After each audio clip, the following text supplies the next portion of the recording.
LPT.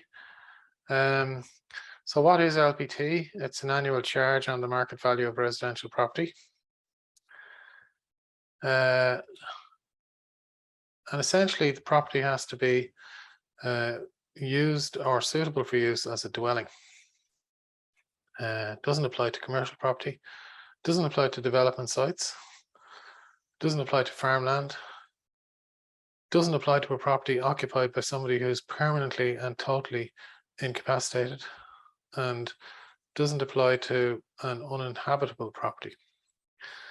Now, if you are claiming that your property is uninhabitable, then you have to provide revenue with evidence. And this means engineers or architects' reports, photographs, for example, of a damaged roof, showing the property is uninhabitable. Now, you won't be able to get away with saying that the electricity or the water is being disconnected. That makes it uninhabitable. That's not acceptable to revenue. So the valuation date is 1 November. And an unoccupied property doesn't escape, still subject to LPT.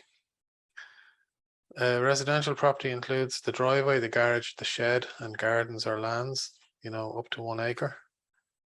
And if you have a property that's both commercial and residential, then you still have to pay LPT on the part that's not subject to commercial rates. So an example of that, Z owns a building which contains a pub on the ground floor and an apartment on the upper floors, and Z still has to pay LPT on the apartment above the pub. M's house was destroyed by fire. The roof was damaged, as were all the upper floor rooms. M gets insurance compensation and is in the process of restoring the property. And while the house is being repaired, M is living with her parents. So this house is not subject to LPT, as it is not suitable for use as a dwelling. Now, in this case, M would need to obviously have video and photographs and etc. and architects' reports showing all of this to prove that LPT doesn't apply.